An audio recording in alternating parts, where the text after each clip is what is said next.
Hello and welcome to an exclusive hour-long programme with me, Alex Belfield, talking to two international megastars. And I don't get to say that very often. It's always nice to talk to people who have changed the world musically.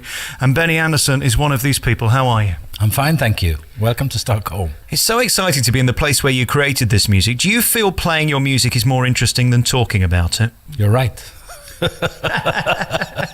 What type of a man are you? Are you a man that would rather have your music speak for you, or are you happy to do this? I'm happy to talk to you. You know, it's very seldom actually one gets to talk about music, which is, for a good reason. It's quite difficult to talk about what's in it. And it's a boring thing to tell you about how it works, because it works the same. You know, I'm a sort of a 9 to 5 guy, or I'd say 10 to 5. And every song through the years has come up exactly the same way. It's like sitting at the piano, either me or Bjorn and I together during the ABBA days, and just waiting for something to come around and sort of pick it up when it flies by. I don't know how it works. If I knew, it wouldn't take so long, you know. But so people always ask us, well, can you tell me something about how Dancing Queen came up, or Fernando? It's always the same thing. How much rubbish is there compared to the genius? Well, I don't know if there's a genius, but it's a lot of, let's say it's a 95% rubbish. More. It's more than 95% to the good stuff. I did a calculation like a year ago, and I was trying to find out how many hours of music I have achieved during the years from 1966 or whatever it was when I started. And the calculation came out to like maybe 3 minutes a month. I never know if it's going to be a hit. I only know if I like it. And that's what I go by. Only that and nothing else.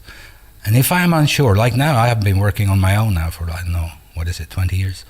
And I can often make up my own mind. I said, this is good stuff, let's work on this. If I'm hesitant, I would ask someone I trust to say, listen to this, have you heard this before? Someone else did this, or is it for real, you know? So, but it's really the process is getting rid of what's not talking to you. And why it is, and why I keep what I keep, I don't know. And is it a case of tweaking? If you have a rubbish song, can you make it brilliant, or do you just have to throw it away and start again? You can't make anything good out of rubbish, I think. Now, some people might say that everything that we do is sort of rubbish, but I don't feel that way. I think it's good stuff. Many other songs, some of them, I mean, obviously, they're not all good songs, thank God. So some old songs make me sort of blush a bit. But on the other hand, at the time, we thought that was okay. And at the time, in the beginning with ABBA, we didn't have time. We had 1 day a week in the studio, and we had to get things done, and we had to sort of release an album. And in the beginning, we had to squeeze in stuff that we maybe weren't that pleased with, but just in order to get things moving, you know. Are there songs you're still excited to hear on the radio, or are you a bit tired of them all now? When I work on stuff, you know, like in the middle of a process of a recording with my band, for example, or when I worked with the Mamma Mia soundtrack for the movie, it's constantly on. In the studio, in the car, at home, to be in the process, not to sort of let anything sort of slip out the window without sort of taking notice of it. And but after that, once it's done, once it's in the can and it's sort of a CD exists, it disappears for me. I never listen to it again. All right, we'll take a piece of music and we'll be back with Benny Andersson. We're going to find out about your life and career and what you're doing today, because it's as interesting what you're doing now as you did in the 70s. The difference is the 70s stuff is still being played everywhere as much as your new stuff. We're going to find out why later on in the programme. We'll be back with Benny Andersson next. We're back on your favourite local radio station talking to the stars of ABBA, and the stars really are the guys that wrote it and put it together, but there's only 50% of the group still talking about it. Do you wish the girls still had a voice and wanted to talk about it? They've kind of gone away from it and said ABBA's in the past. Well, ABBA is in the past. I tried really, really hard to sort of put that behind me, but when Mamma Mia happened, it was unavoidable. I mean, all of a sudden it all it all was around ABBA and the old records and the Mamma Mia thing. So it's been impossible to avoid. But I think you can talk to the girls. It's just a matter of sort of getting hold of them, you know. One's out there somewhere and one is living here in Stockholm. I don't think that they're reluctant to talk about the old days. And when you see the videos of you guys then, or hear those ABBA records on the radio now, does it seem like a different person? I feel the same. I don't even feel older though I am, you know. It's no, it feels all right. It's like we were putting on something occasionally, like clothes, to sort of just to make a little splash, you know.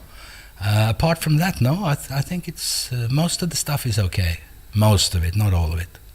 How do you stay humble today? Because there isn't a place in the world where your music hasn't been or is not still currently being played. There aren't that many artists that could be current 30 years after they release their songs. Well, I'm not that humble, but I think it helps if you realize that why this all happens is just, it's pure luck, because it's a gift, right? Being able to choose good stuff from bad stuff, trying to write music, and at the same time being on the same level as an audience. That's pure luck. Talent is luck.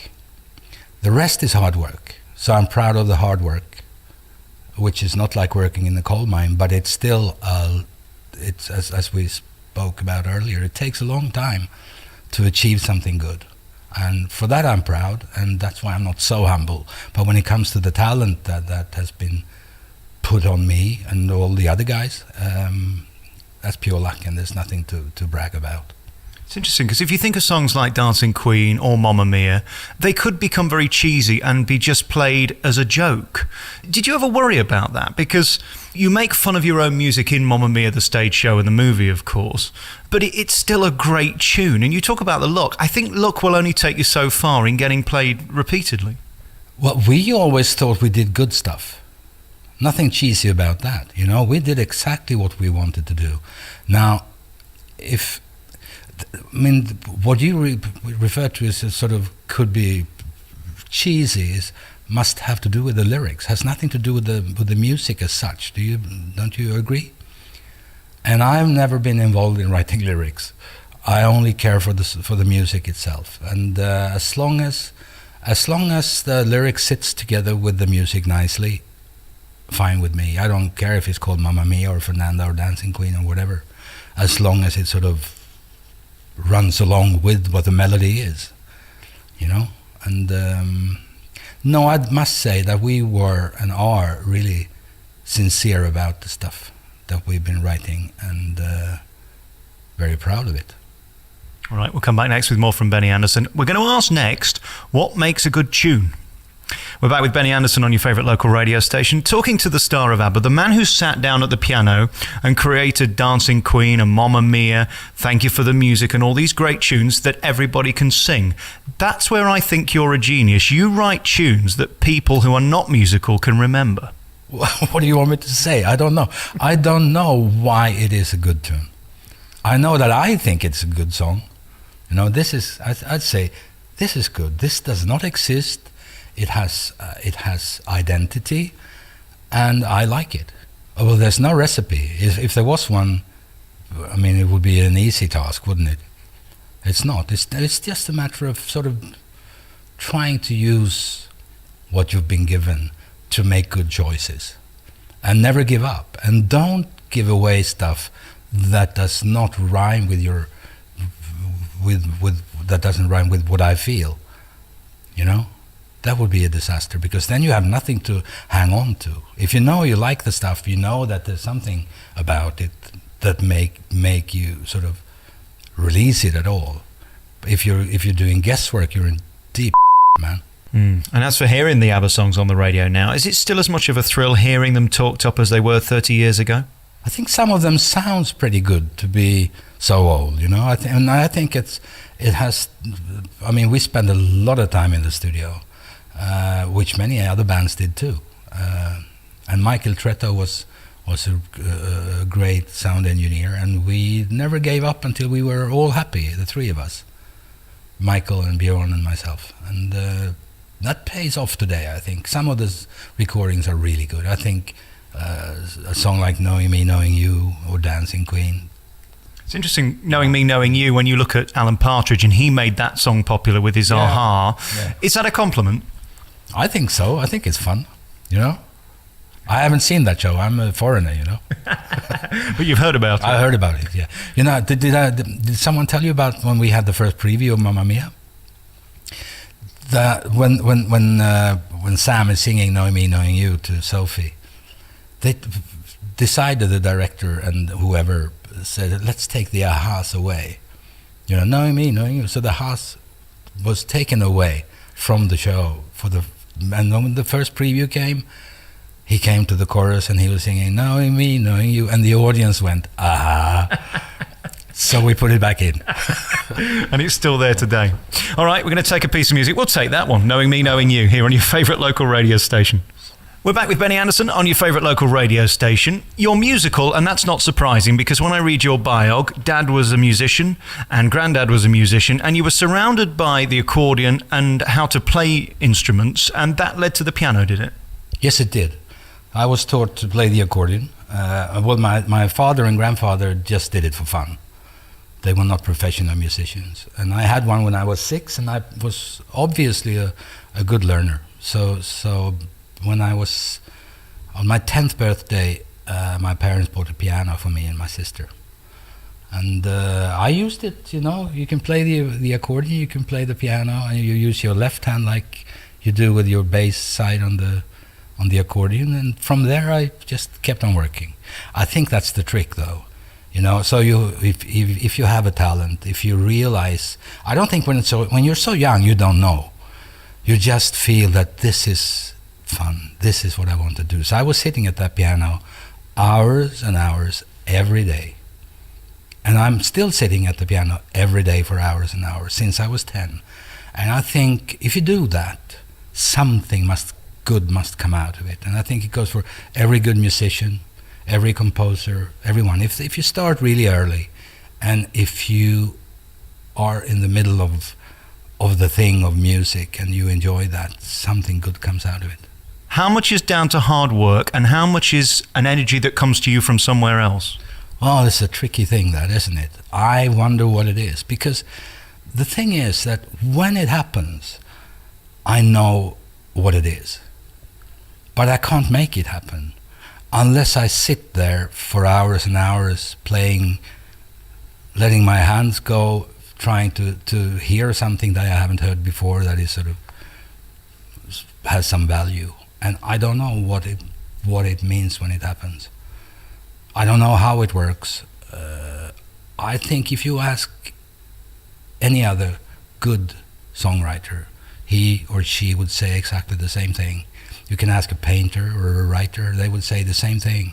It's something that comes out of sitting there, waiting for it to happen, working on waiting for it to happen. When we talk about the X Factor today, and I look at someone like you, there aren't many of you around, are there? I mean, I can think of Elton John. He can write, yes, play, and sing. There aren't many people who can do all three. Well, I can't do all three. I can write and I can play. I can't sing. Well, I can sing in tune. I can do harmonies. I do on the records, but I don't have a singer's voice, I'm sorry to say. I wish I had. No, but I mean, you can still pull off a tune, can't you? I can sing a song, but nobody would listen. You're lucky. I mean, that's the reason. And Bjorn and I was, in the beginning, we knew we could write some good stuff. So we recorded an album, him and me, singing. And, well, he could sing a little better than I, but not much. And then we were together with the girls, Frida and Agnetas, and they came in to help us out to do some backing vocals on our first album, a Swedish thing. And then we said, well, we crazy. We should write the songs. They should sing it, you know, and we should write pop music in English. So we did. We We wrote a song called People Need Love. This is the first thing we did in 1972. Girls are singing, we're doing some backing vocals, and all of a sudden, it was all there, you know. So, very natural, and I think it's quite clever of me and Bjorn not being the vocalists of this group. Bjorn is singing. Every album, he's singing one song, just to sort of break it up a bit on the albums. I think it was good. What I did notice in the research was Eurovision played a part in two ways. One, of course, with ABBA, but prior to that, your writing brought ABBA together, didn't it? Absolutely, like we spoke about earlier. I mean, we were writing. We thought that we could write good songs. I mean, there came a single with the Hollies, for example, and we said, well, we can do that, you know? But nobody cared, and nobody thought we could, outside Sweden, that is. We sent out songs to publishers. Nothing was ever recorded. Yeah, Lonnie Donegan recorded one of the songs. I don't remember the title of it, something about a train station. But that was it, and nobody wanted to listen. So we said, how on earth are we going to convince people outside Sweden that we're a good bunch of people, we can do good things? And we said, well, we can enter the Eurovision, because everybody is watching the Eurovision. And if we go there, even if we don't win it, we can still play a good song that we like, and people will recognize that there is a Swedish band called ABBA. You know, and that's why we entered. Otherwise, we would not have done that. And how did you choose the song that went on to create the beast that was ABBA? We had two songs to choose from. We had one more of sort of more Eurovision type of thing called Hasta Mañana, which is on the same album, on the Waterloo album. And we had Waterloo and said, we want to do Waterloo because it's more like what we want to do, even if it doesn't fit into the Eurovision Song Contest. So we said, let's go with that because, you know, that's more like what we want to be. And if we don't win, it doesn't matter. It's still the song we want to do.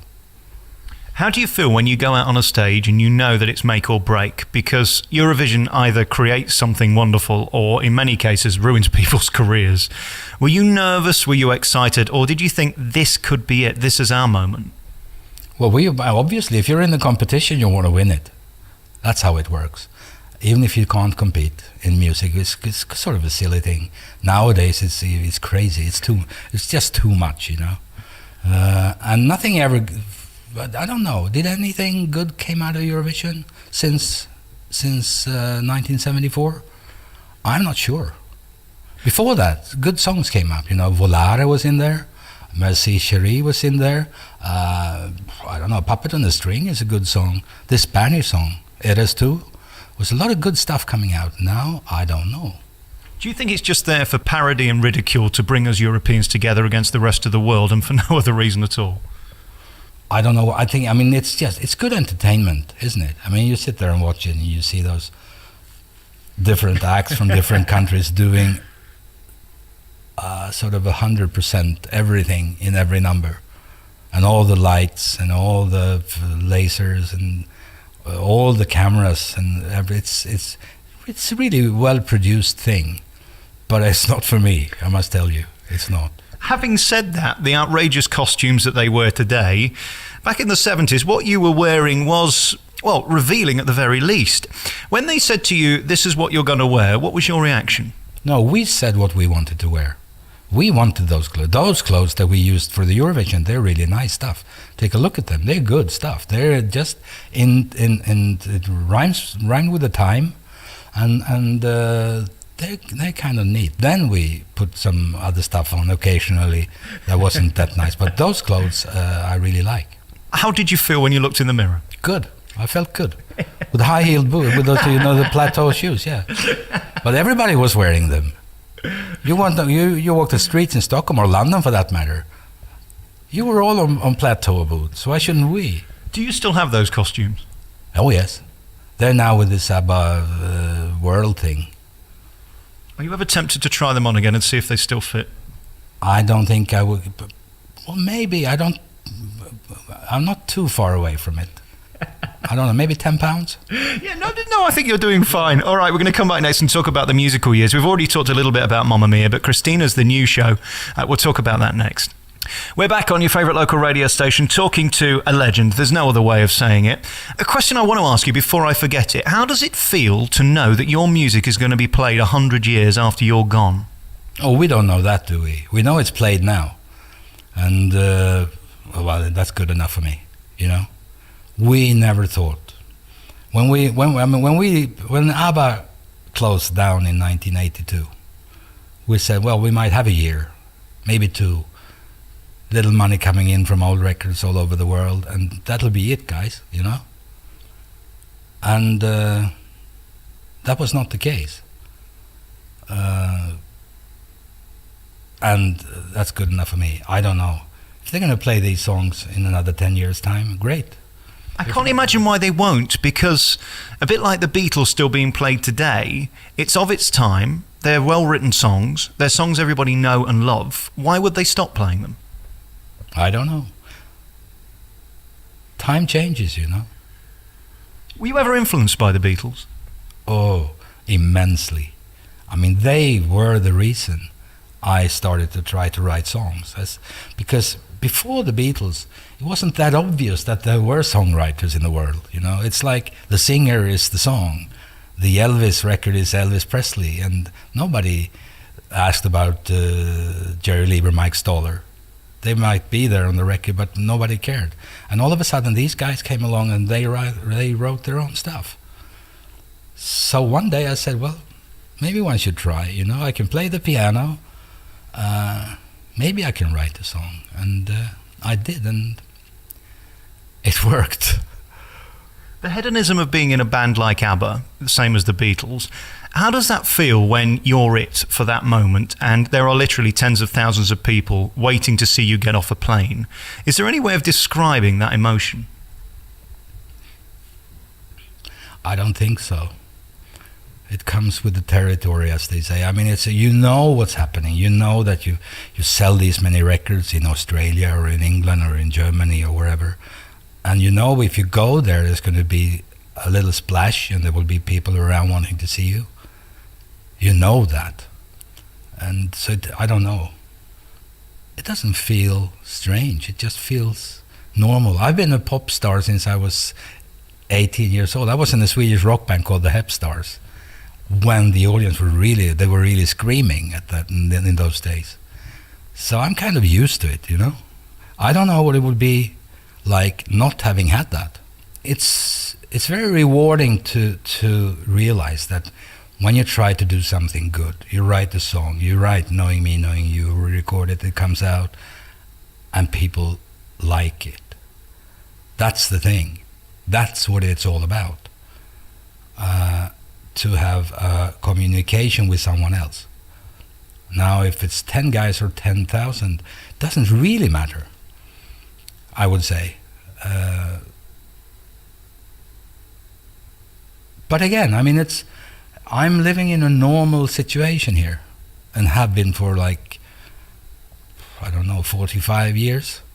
So I can't tell you the difference. I don't know how it is to be you or someone else. I only know how it is to be me. And the hedonism of it, were you ever tempted by the drugs and the way that so many went from your generation? No drugs. Little booze, but no drugs. I don't know. It never entered us, you know. We were sort of solid. We had families, kids, and we tried to behave like grown-ups. Can you understand, though, being at the level of fame you were, that it is hard coming off stage from 30,000 people to nothing? How do you make that adjustment? Well, you take a deep breath and you sort of, your head is sort of spinning. You've been for 2 hours on stage and you come off and you just try to sit back and have a drink and doing nothing. It depends on how you look upon yourself, right? There's a thing that's really dangerous, I think, and that's to distinguish the difference between your talent and the image of yourself and your own self. You know, if you believe that these 30,000 watching you is actually watching you instead of listening to the music you've created because of the talent you had, then I think you could be in deep trouble. And then I think it's very, very difficult to fill the hole that probably is within you, you know? Having said that, the relationships you had in ABBA didn't last. Do you think that was possibly down to the pressure and the stress and the level of show business that you reached internationally? Not at all. Absolutely not. I'd say the opposite. I'd say that if it hadn't been for ABBA, we wouldn't have been together that long, you know? That held us together. We had this thing going. We all enjoyed it. It was really important for all of us, the careers within ABBA, and that kept us going longer. I believe so. Would you like to go back to 1975, let's say, just for a week to experience that again, or are you happy leaving that in the past? No, I'm fine now. This is good, you know. I enjoy life as it is, and I enjoy what I'm doing. I have my orchestra, 16-piece band, and yeah, I want to do that. And we do that. We did this record in English because it was lying around. I've been working with them now with the fiddlers for, I don't know, 20 years, and with my band since, I don't know, what is it, 7, 8 years? And as we had those songs lying around, most of them are instrumental, so they don't need a translation. Some are in Swedish, and Bjorn translated them. So we just for the heck of it, you know, we released it, and Universal said, yeah, fine, let's do that, you know. Seems interesting that fundamentally you're a folk artist and a folk lover, because that really is the essence of your music, yet what you're known for is pop. Does that bother you? Do you wish you'd have been a jazz artist or a folk artist or a classical artist? Because, I mean, you're all of these things if you listen to it within your music, yet you're a pop artist. Well, to start with, I'm not an artist. I just happen to be one of the 4 members of ABBA, and I could play the piano. I'm not an artist. I can run my band, and I can be on stage, and I can talk to the audience just to feel them, make them feel comfortable and all that, but I'm not an artist. I might be almost a musician. I'm just a songwriter and a piano player on stage with, I mean, the girls are artists, but I'm not a stage artist, you know. I'm not a singer, I'm not a performer. So that leads me to my next question then. Would you have been happy just writing these songs and being the man behind it? Is it almost irrelevant, the fact that you were on stage with ABBA for all those years? In a way, yes. The thing is, though, you write a song, you don't give it away to someone, say, here is a song, you can do whatever you like. You have to follow it through.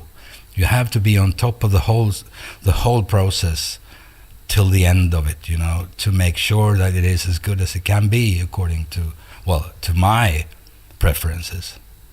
Could be as good with someone else doing it, but you never know.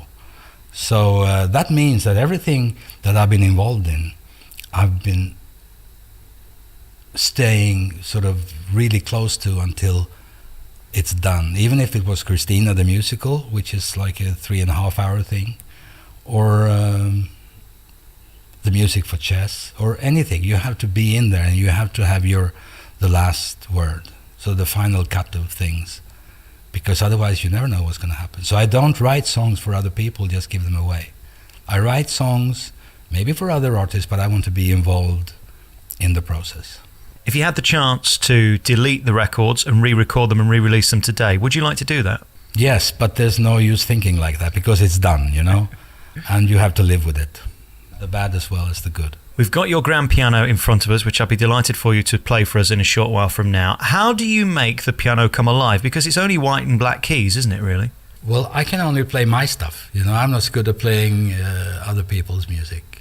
So I don't see myself as a sort of a solid musician. I have no education. I can do my stuff, and that's good enough for me. There's one final thing I'd love you to do. Would you indulge me with a few moments on the piano and just hear you play? Thank you for the music. It's a good tune. Not so good recording, but a good song. I don't know, is it simple?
has been a true honour for me, and thank you for allowing me into your studio. And to stand here next to your grand piano and you is a true thrill. Slipping Through My Fingers is a song that probably most people haven't necessarily heard of because it doesn't get a lot of airplay, but it's a number that really moves people in Mamma Mia. Yeah. And it comes out of the blue, and it's just such a juxtaposition to the nonsense of the show, and it really touches the heart of this story of a mother and a daughter. I think the show is really an important thing. It's on the female side of life. It's telling you that a girl can do whatever a girl must do. It's fun though.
Alex Belfield.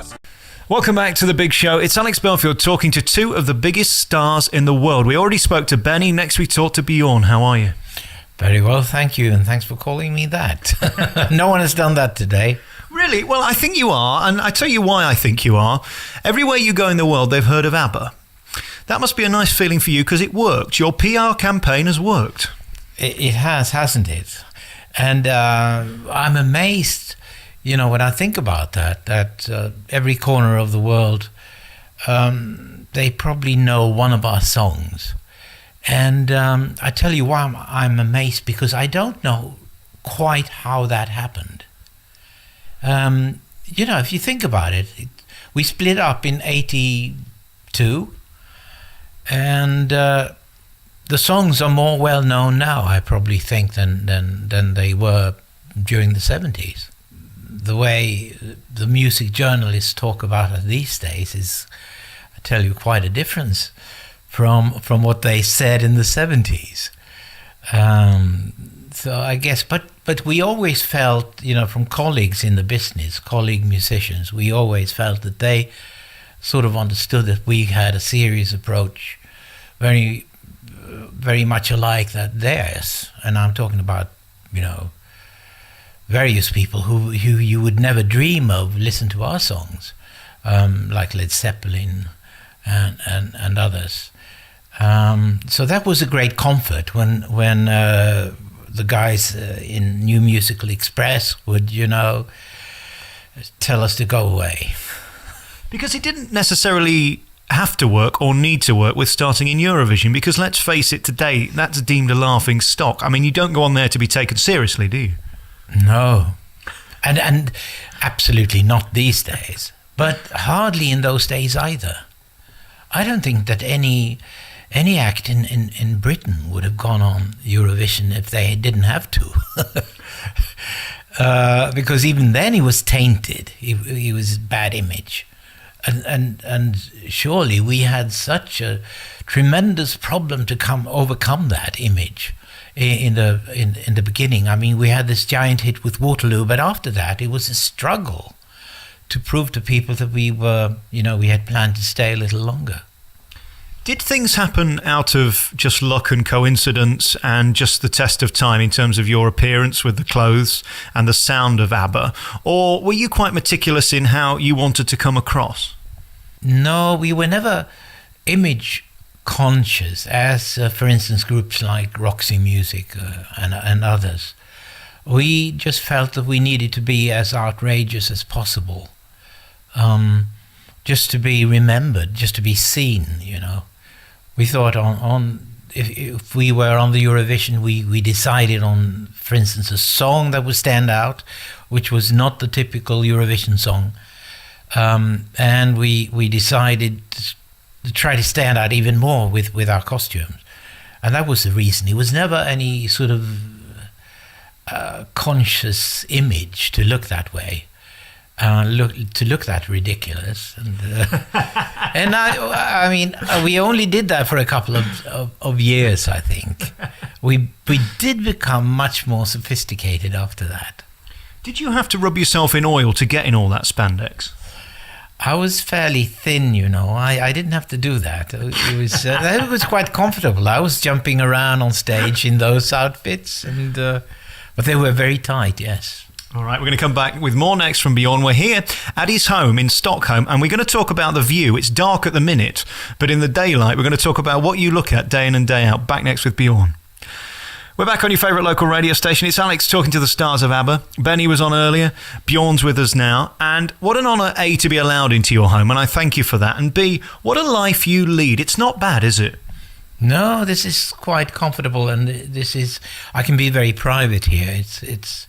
It's my own island, and I can shut the gates and be out here alone. And the place we are right now is a little cottage by the sea, so I have wonderful views, and I can come out here and sit and think whenever I need to. Are you ever bothered by the public now? Do they come and stand at the end of your path, or do you keep yourself to yourself? During the summer, sometimes there would be the occasional tourist finding their way out here, but they're never bothering me. They're just, happy, positive, and so I just, I just enjoy it. How do you view the ABBA years now? When you look back, is it like a different person? It's very much another person. I see, pictures of myself, and I think, how did that happen? How did everything happen? And I don't know, and I don't know that person anymore. I mean, I know roughly what he thought and what he liked and so forth, but I think life is constant change, and people are constantly changing as well. So it's rather strange to be confronted with that as often as I am. With pictures and with television and stuff like that. And to think that... But, no, I enjoy it very much. I think I enjoy it much more now than I did back in those days. It was...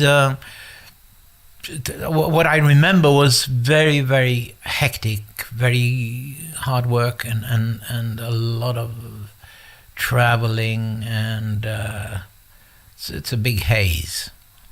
And the pressure of writing a hit, and then having to write a bigger hit, and then having to find another bigger hit somewhere in the abyss. Could you explain to us that pressure? Because when you're at the top, it's hard to stay there, isn't it? It is, but somehow we never felt, that pressure, because we had complete artistic freedom. Obviously, after Waterloo, we had our own record company and our own studio, and there was absolutely no one breathing down our necks at all. So Benny and I would, write away for as long as it took. And every time just trying to write something slightly different, take one more step forward, and in constant search of that, the most wonderful of songs. And that's what we did.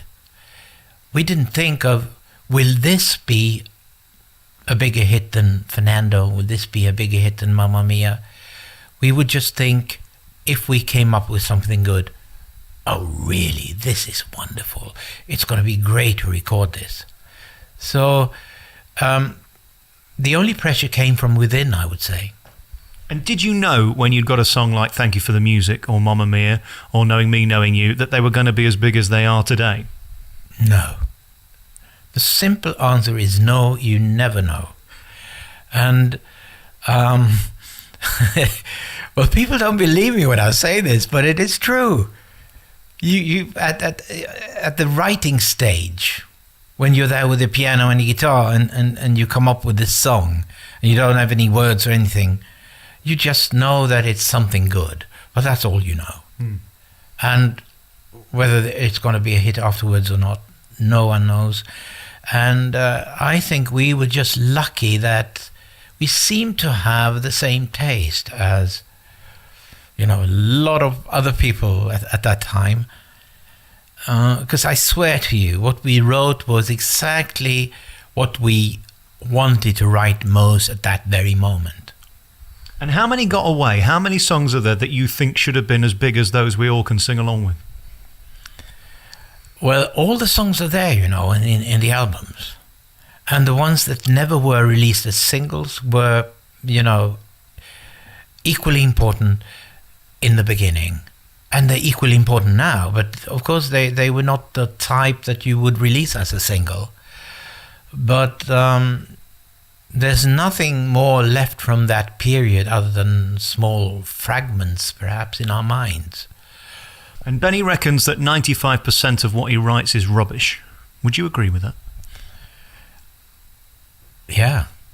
I mean, you write all the rubbish in order to find the jewels.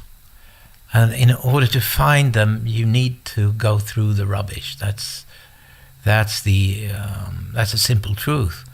Which is why I worry today about songwriters today. If they will have the time to hone their talent and to become really good, because that takes a lot of time, and it seems that everyone is in a hurry to write something and release it because they want to go on tour or something else. And I wish that every songwriter would have the same situation as we did and do, in that you can sit for days and weeks on end and just work and work away and throw away the rubbish. And then suddenly it comes the diamond, and then you recognize it.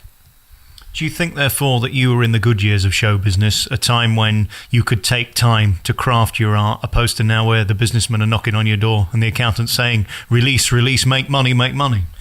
Yeah, and when they also have to, the writers who are in groups have to make money through touring because of the illegal downloading, which is changing the business completely.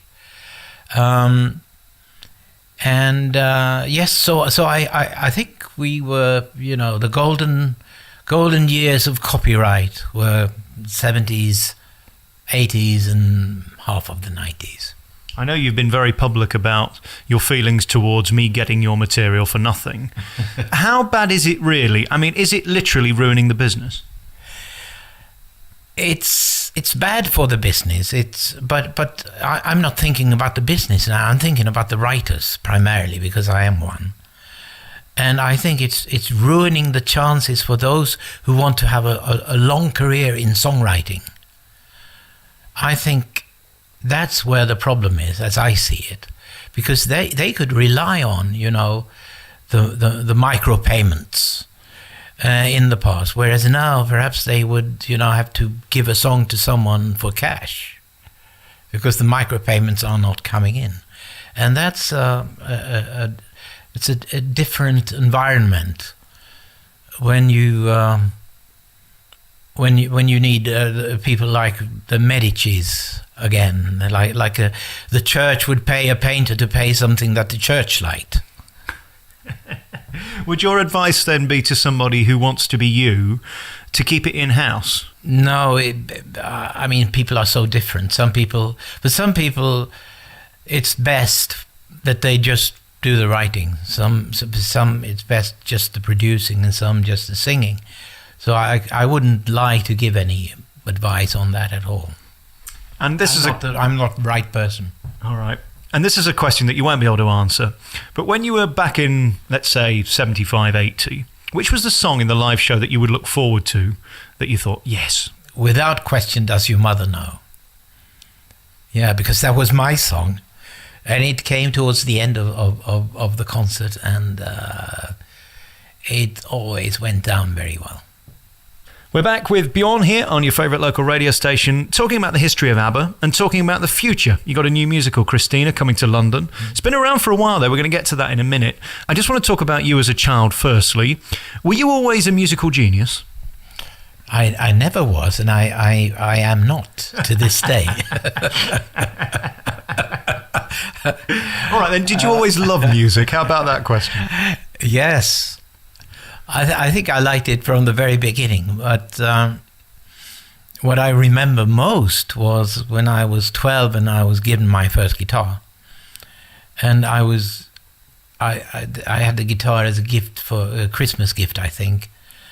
And I did it because my cousin said, you must get a guitar because we're starting a group, a skiffle group. He had been in London, and this one must have been like 57, 58, something like that. And there was something called skiffle happening in England.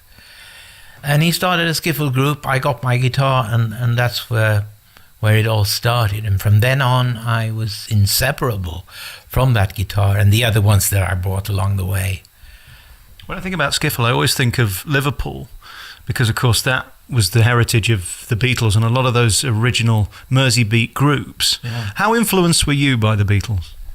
Oh, the Beatles are gods. And I think both Benny and I owe the fact that we are writing songs at all to the Beatles, because we were both in groups that did sort of covers. And then the Beatles came on the scene, and all of a sudden we realized that it's a group. They're in a group. They're in a band, but they're writing their own material. Maybe we can do that too.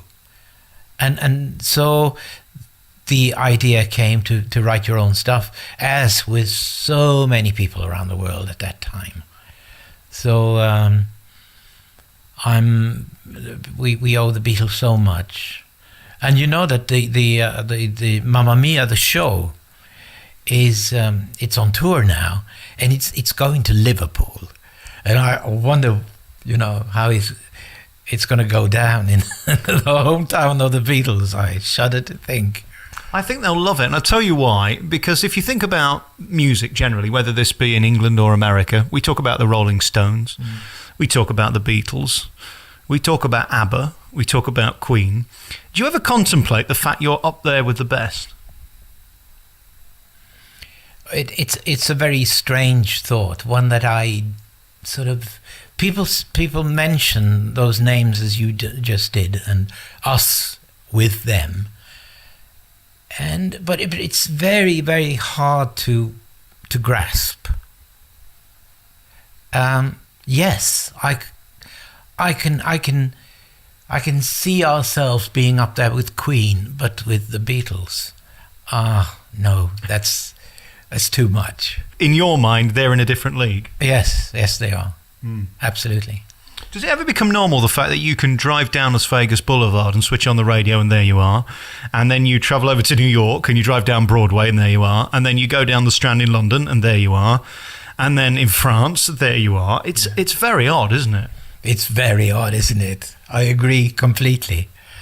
I think I can never get used to that. We did the sound mixing of Mamma Mia the movie in the Brill building on Broadway, and just opposite is the Winter Garden. And every time I went out those doors, I was just looking at my name in 1.5 meters size, and it's quite incredible, and it's unreal.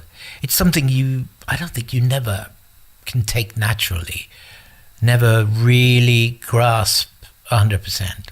I mean, and let's put your musical into perspective. It generates over $1.2 million a week on Broadway. That's just on Broadway, and it's everywhere else as well. I mean, people really are into your music, aren't they? Yes, they are. And, well, I'm deeply grateful. And I am reminded of it every day, every single day, and never in a negative way. It's always positive. It's amazing, isn't it? How personally do you take those that represent your music in these different productions around the world? Well, they're in the show. I see Mamma Mia as a show standing on its own. And they're actors who can sing. That's how I see them. And they're very good at what they're doing. Very talented, very often. They're not even pretending to be singers. They are actors who can sing. So therefore, when you hear a bottom note or you see something you don't like, do you keep your mouth shut or do you have to put a word into the director? Well, if I go to one of the shows and I hear someone doing something wrong, not a false note, but something else wrong, like a lyric or a phrasing or something that I don't like, I write it down and afterwards I would speak to them. And they all appreciate that very, very much. Because I suppose these songs are like your babies, aren't they? You know them inside out. And if I'm going to muck about with them, you're not going to be very happy. No, that's exactly right. And sometimes, a singer or an actor would take liberties with a melody, adding something new and something... and if I don't like it, I will point it out. Because there's a reason why the melody is exactly as it is. And it is that way because we've played it over and over and over again before deciding on this is how it should be. This is the final version of this melody. And that's why it feels like strange when someone is taking liberties with the actual melody. Well, you wouldn't go ad-libbing in Shakespeare, would you? No, exactly. I wouldn't dream of it. Back next with more from Bjorn on your favourite local radio station. We're celebrating the music of ABBA. We're celebrating the two creators who brought us these amazing tunes. We spoke to Benny. We're here with Bjorn for an exclusive hour-long programme, finding out about you, the person that created the music. And what's interesting about you is you don't believe in God. So what I want to ask you is, where do these melodies come from? The melodies come from out there. And it's a religious feeling to receive them from outer space. But no, I don't believe in a God. On the other hand, I will never say that there is no God. I'm a pragmatic secularist. I don't like the word atheist. I feel it's wrong that someone who doesn't know whether there is a God or not should define himself. It's the one who believes there is a God who should define himself. So it's the theist who should say he's a theist, and he who doesn't know, well, he's just, someone who doesn't know. So do you think there's a greater power, whatever it is, giving you this divine intervention that you can then put down on paper from the piano, or is this your genius brain? It's certainly sometimes it feels as though there is a divine force at work. But, and I like that feeling. I like that, as I call it, religious feeling. When you listen back to Agneta or Frida singing one of your songs and the lyrics and the melody, and it sounds so perfectly wonderful, so heavenly. That's what I call a religious feeling.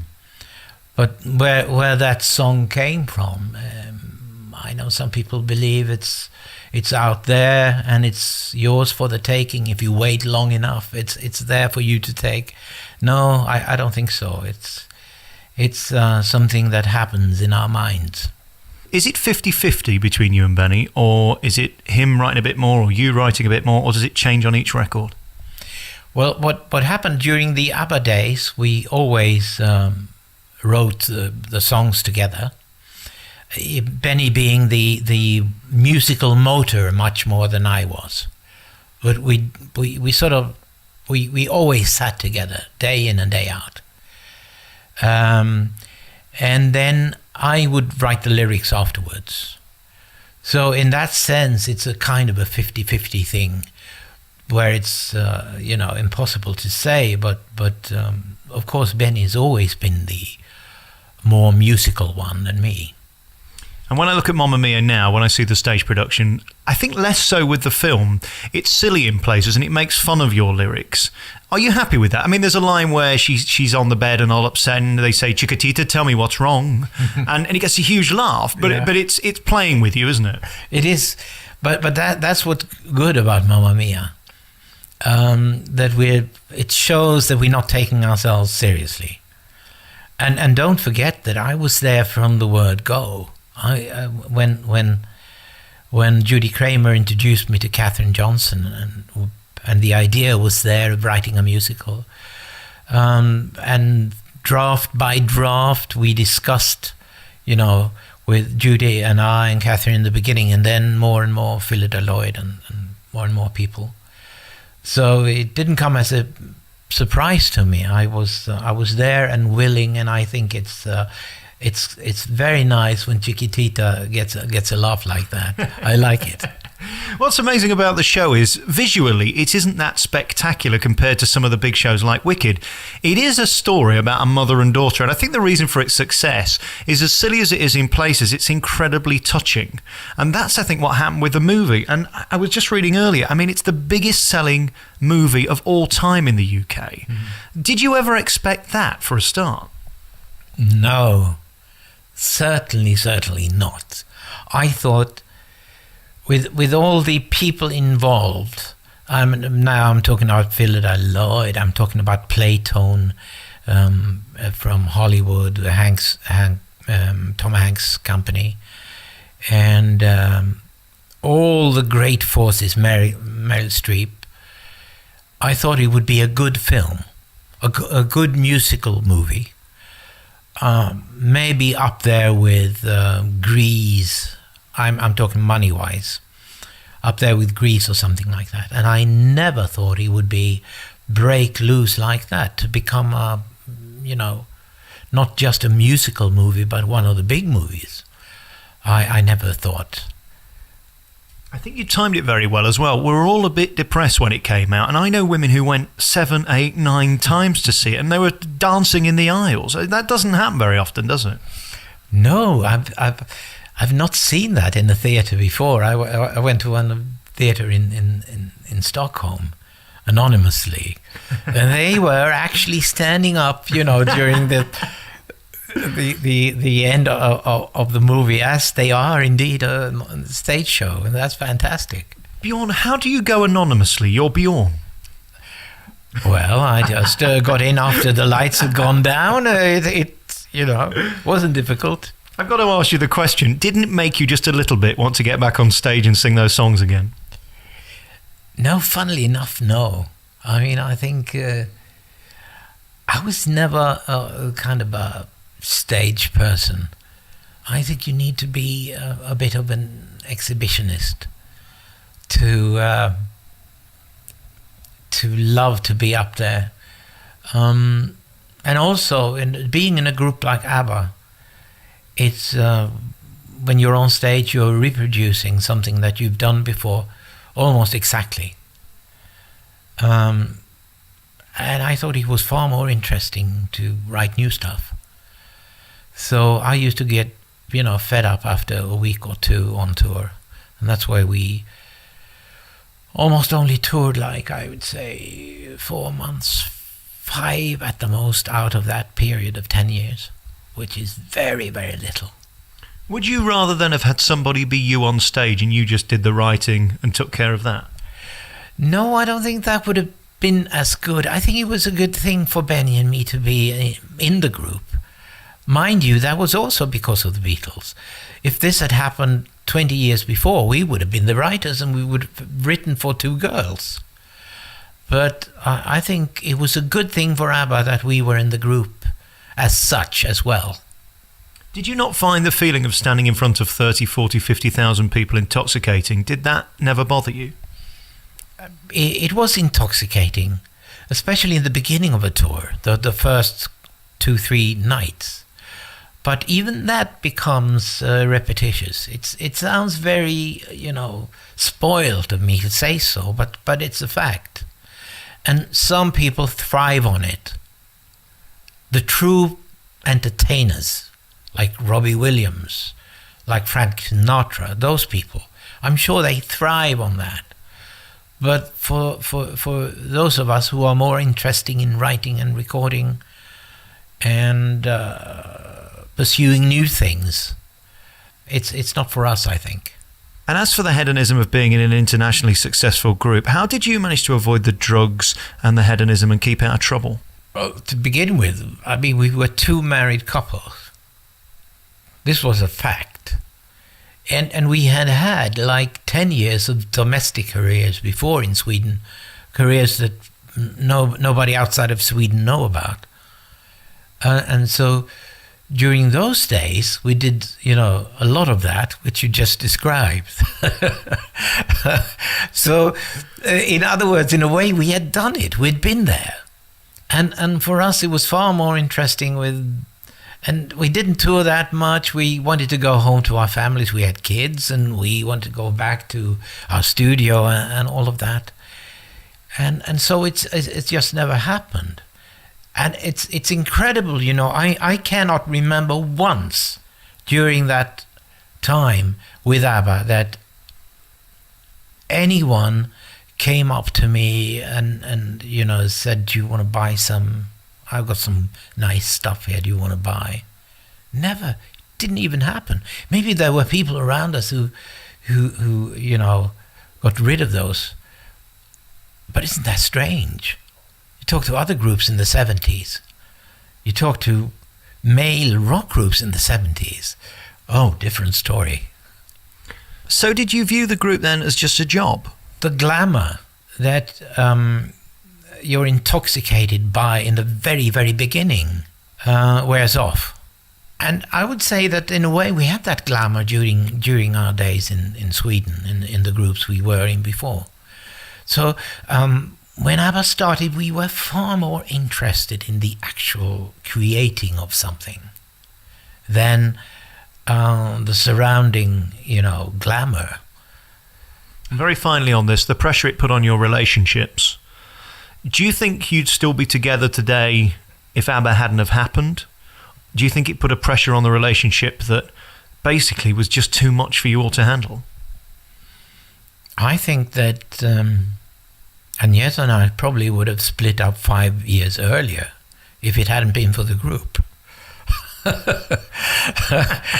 because there's far more pressure on a marriage if the husband or the wife is out there and having a great success and traveling the world with all these temptations that there are out there. That would have put pressure on a marriage far more than if you're out there with your husband or your wife. So that's what I think. Let's look back then 25 years or so. Do you have any bad feelings about ABBA? Was it just a great experience, or is there any regrets? No, I can't think of. Sometimes we did do the wrong television show, and we shouldn't have done that. Perhaps we released the wrong single, but that's such. That doesn't mean anything. And there was nothing really strategic, nothing big that we should have done differently. No, I don't think so. All right, we're going to come back with our remaining moments and talk about your new project, coming to London, the new big musical, for one night only, and we need to ask why. We'll do it next with Bjorn. We're back with our remaining moments with Bjorn, the creator of ABBA and the creator of a couple of musicals, actually. Chess, of course, was your big one. I think people forget that. Did you find that people didn't realise it was you and Benny? No, I mean, they never tell you on radio who the writers are. They just say that this is so-and-so singer with. So I'm used to that. You've almost got to be egoless to be a writer, haven't you? Because you hand your stuff over. I think you two were smart, that you kept control of your own records and made them a hit for yourself. I don't blame you. I would as well. No, that's... maybe we did something right. And this new musical, Christina, it debuted last year on Broadway. But I mean, this is ages old. It was here for years in Sweden. You're now bringing it to London. Are we going to see this in the West End permanently so we can all enjoy it? Only the future can tell. We don't know that. We just want it very much to present, because Herbert Kretzmer who wrote Les Miserables, and I have written the English lyrics for it. It was in Sweden, and in Swedish, as you said, it ran here for three years, I think. But we did present it on Broadway at Carnegie Hall last year, and we desperately wanted to present it in England as well. And what better place than the Albert Hall? So this is a concert version of Christina the musical. It's great because I'm very proud of it. And as you said, the English don't know anything about it. And this is by far, I think, the best way to present it at first. And then maybe more people will get interested, and we'll see if there's interest for a fully fledged musical later on. Does it still matter to you what I think? Do you still care? I think I do. I think I would be upset if you said something that I didn't agree with. Or if you said that this or that song is and you never, surely you didn't do your best there and so forth. I would get off. And that's nice, because it means that you've still got the hunger for it, which is amazing, because you would think by now you'd take your money and run, but you still keep fighting to be successful, and that's incredible. It kind of underscores the fact that you are a musician, aren't you? You're not really a showbiz tart that wants to be out there being popular. No, that's right. You're absolutely right. It is what we have created that I'm so proud of, and I'm dying to present. To hear that stuff sung from the stage and sit down in the audience and feel how the audience reacts. It's, it almost beats being up there on stage.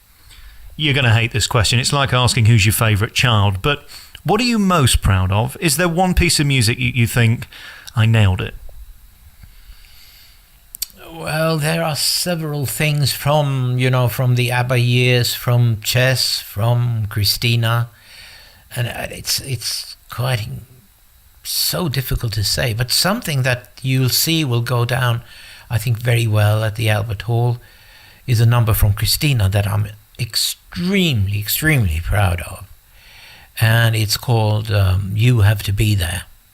And that's what I'm telling you out there as well. You have to be there on the 14th of April. Wasn't that good? You're good at this. You're good at this. My final question has to be this. How does it feel knowing that 100 years after you've gone, we're still going to be playing your records on the radio? Well, I don't know that, do I? And I never certainly think about that. It's a nice feeling, though, isn't it, to know that people still care, because not many artists from the 70s particularly are being played today. A lot of that music is forgotten, because as time moves on, we care less and less. Yeah, that's right. Which is why I always ask myself the question, and Benny too, why us? When there was so much good in the 70s that is now almost forgotten. I don't understand it, but I'm very proud and very pleased it is the way it is. Thank you for allowing me in your home. Thank you for talking to me. It's been a great honour and a pleasure.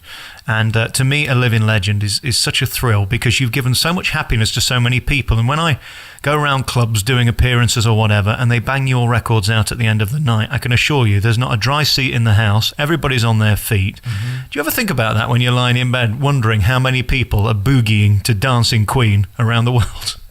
Oh, that's quite a thought, isn't it? I think I'll think about that tonight. Yes. I'll look at my world watch and see what the time is in New York, what the time is in Sydney, and so forth, and I'll know. Bjorn, thank you so much for talking to me, and again, thanks for letting us into your beautiful home. What a life, and congratulations. Thank you very much.